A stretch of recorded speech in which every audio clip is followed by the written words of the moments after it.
everybody. My name is Jordan Keith, and I have chosen to review the song XO by Beyonce. I chose this song because it's quite a controversial song.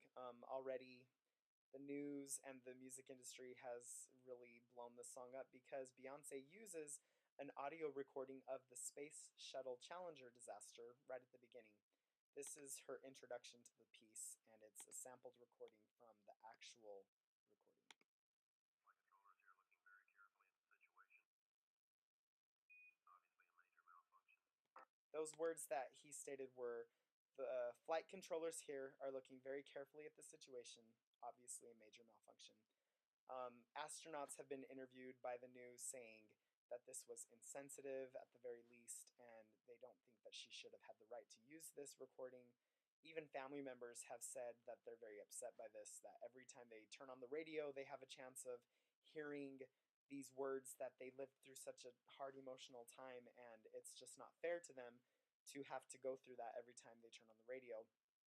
Now, I can actually understand why Beyonce did this. You know, we all know that Beyonce has had a huge effect on the music industry today, and she puts meaning behind everything she does. I think what she was doing was actually a tribute to these people that lost their lives in this catastrophe. And she's reminding her listeners that we never know when the lights are going to go out. We never know when time is going to just be over. And so to live every moment and to love every moment, which is basically the meaning of the song. Now, this song has been hailed as one of the best tracks of Beyonce's latest album, Beyonce. It's really cool what she did with this album because she had no build up, no advertisement, nothing to actually get her album ready for this. She just, you know, one morning you woke up and it was on iTunes and everybody was like, where did this come from? And she also made a video for every single song, something that hasn't been done before. And, you know, reviewers, critics, everyone has just been hailing Beyonce as the queen of pop music right now because she did such a cool thing. She wanted the music to be about the album and to be about the art of it and not just the single that every artist is trying to have this top single on the radio. Now, definitely out of this album, I like this song the most. This is XO. It was written by Terrius the Dream Nash. Ryan Tedder, who you may know from the group One Republic, he's written hits like Adele's Turning Tables, Kelly Clarkson's Already Gone. He also wrote Beyonce's Halo, and then, of course, his own Too Late to Apologize. All these songs have very well written motifs that just stick with you and are very hooky and they get in your head. The song had me from its opening motif right at the very beginning. It starts out very subtle and it introduces this motif. There's a very heartfelt, sincere vocal, and it introduces the idea of how, like I said, time is running out and you never know when the lights will go out. Um, the drums and the instrumentation pick up as we go on through and we get to the B section. Now, the form of this song I have determined to be is A B A B C B. So it's a very simple form, something that's been very successful by other pop songs that have made, big hits in the past. Um, Now, throughout the piece, the words lights out or time has run out will stick in the viewer or the listener's mind. The peak of the song is when she finally will get to the title lyrics, which are XO or I love you like XO, you love me like XO. The lyrics, I think, are successful because turn the lights out is what will stay in the listener's mind. And there are all sorts of references of ways to love and what it feels like to love, but it always reminds you that time is running out and you never know when it's over. The messages are short and concise.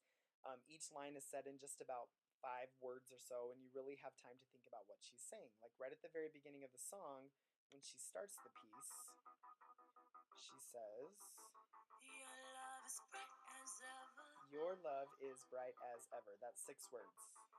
Even in the shadows. Even in the shadows, 4 words right there. So very short, direct, simple sentences that just stick in the listener's mind.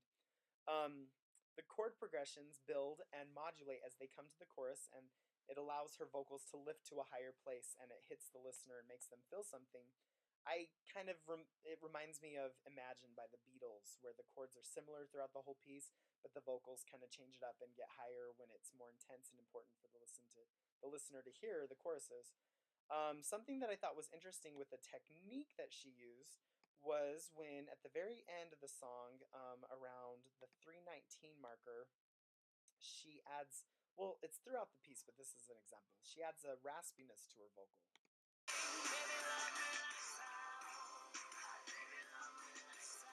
Baby, love me lights out. You kind of hear that little rasp in there.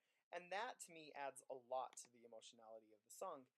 Um, Now, let's get into some like structure and some like real meat and bones here of the song. I love how in her first B section, which I will call the pre-chorus, has a call and response effect. And Beyonce sings the words "in the darkest night hour," and then it's echoed by an audience or a chorus group.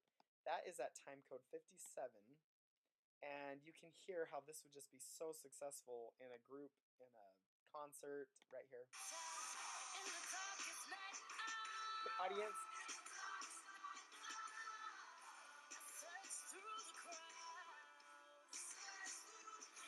So you know right there you're going to have a hit on your hands because the audience and the public can sing back to you what you just sang. And to me, that's also very reminiscent of the slave spirituals that originated the call and response technique in the U.S. The next chorus or the next verse that we get to goes right back to like a heartbeat sound. Right here.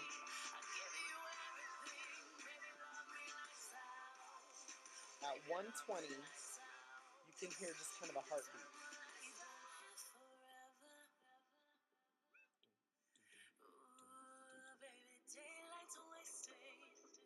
It's almost like a sonar or some kind of an ultrasound or something. There's a happiness in her voice, a smile that you can hear. It builds right next here with this yeah. Oh, I love this yeah right here. You better kiss me. Still we have that heartbeat. Before time is running out. We're reminded that time is running out.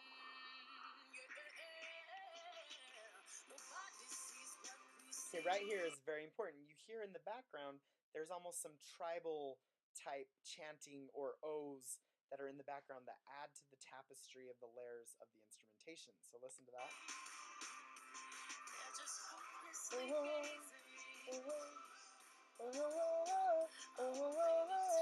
So you hear these O's and it's just building and it's great. And once again, we go back to a call and response chorus section, gets bigger and more powerful than ever.